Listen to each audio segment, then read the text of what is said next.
کی کفالت کے لیے کوئی آگے نہیں آتا اور نہ ہی آئے گا، کیونکہ نبی علیہ السلام نے جو ہمیں راستہ دکھایا ہے، صحابہ نے جو طریقہ بتایا ہے کہ اہدنا الصراط المستقیم پر ہمیں چلنا ہوگا، ہمیں ایک اللہ کی وحدانیت کو ماننا ہوگا، ہمیں ایک خدا کے سامنے آ کر جھکنا ہوگا اور ہمیں دینی تعلیم حاصل کرنی ہوگی۔ جب تک ہم ان چیزوں کو اپنے دل پر نہیں لیں گے، ان میں حاصل کرنے کی کوشش نہیں کریں گے، جب تک ہمارا کوئی پرسان حال نہیں ہو سکتا۔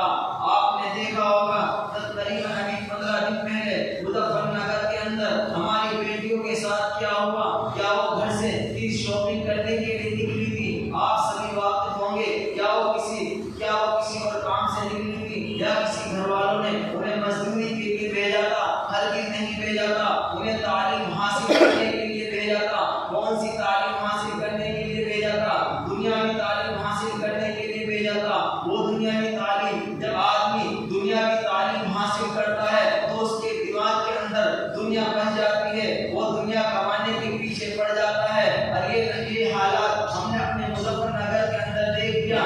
جو ہماری مائیں بہنیں تھیں، ان کے چہرے کو سب نے دیکھا، باقاعدہ ان کے فوٹو کو سب نے دیکھا، مگر جو ان کے ساتھ تھے نہ ان کے چہرے سامنے آئے ہیں نہ وہ سامنے آئے ہیں۔ اس کی وجہ کیا ہے کہ ہماری بچیوں کو ایک مشن کے تحت ایک جماعت کے تحت انہیں نشانہ بنایا جا رہا ہے اور انہیں اس کی تلقین کی جا رہی ہے۔ باقاعدہ غیر مسلموں کے اندر اس چیز کی تبلیغ کی جا رہی ہے کہ مسلمان بچیوں کو اپنے جال کے اندر پھنساؤ، پھر انہیں اپنے ساتھ رکھو، پھر ان کے ساتھ شادی کرو، پھر ان کو مار دو۔ انہیں یہ تلقین نہیں کی جا رہی ہے کہ تم کو ان کے ساتھ اپنے ساتھ ان کو اپنے نکاح میں لا کر یا اپنے ساتھ ان کا شادی کر کے اپنے ساتھ رکھنا ہے۔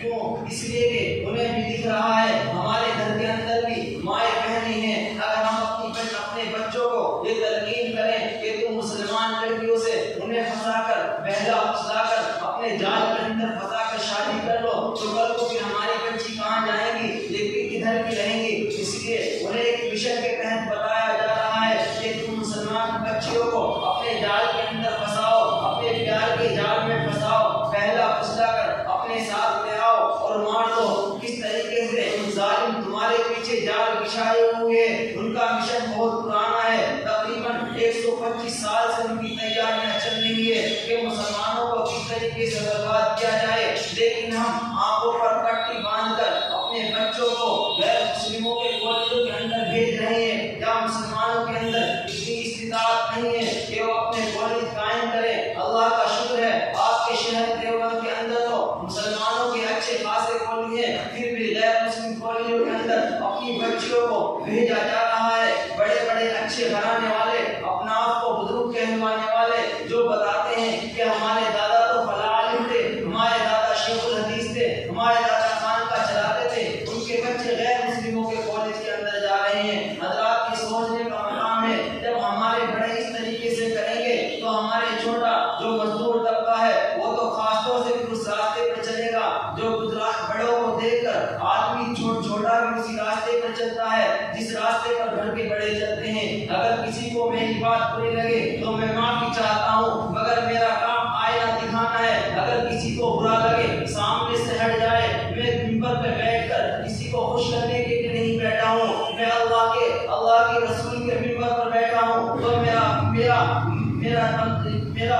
کہنا بنتا ہے کہ میں حق کہوں، میں غلط بات سے گریز کروں۔ آج کا وقت وہ چل گیا، اگر کسی بیاج کے خلاف کوئی منبر پر بیٹھ کر بولتے تو بیاج کھانے والے اس کے خلاف کھڑے ہو جاتے ہیں۔ اگر کوئی بے پردگی کے بارے میں بولتے تو جس کے گھر میں بے پردگی ہے وہ امام کے پاس آ کر کھڑا ہو جاتا ہے۔ اگر کوئی کسی حرام کھانے کے بارے میں بولتے، کوئی کسی کی دلالی کھانے کے بارے میں بولتے تو اس کے خلاف آ کر کھڑے ہو جاتے ہیں۔ اس لیے ہم کو چاہیے اللہ تبارک و تعالیٰ ہم کو سیدھے راستے پر چلائے اور اپنے بچوں کو دینی تعلیم کرنے کی توفیق عطا فرمائے، اور ہم سب کو چاہیے اپنے چھوٹے بچوں کو بھی دینی تعلیم حاصل کرائیں، جو بڑے ہیں انہیں بھی دینی تعلیم حاصل کرائیں، اور اپنے گھروں میں نبی علیہ السلام کی زندگی کو پڑھائیں، اور حضرت فاطمہ کی زندگی اپنی بچیوں کو پڑھائی جائے، سکھائی جائے، انہیں سنائی جائے، جب جا کر ہمارے اندر وہ سدھار آ سکتا ہے۔ دعا کیجیے اللہ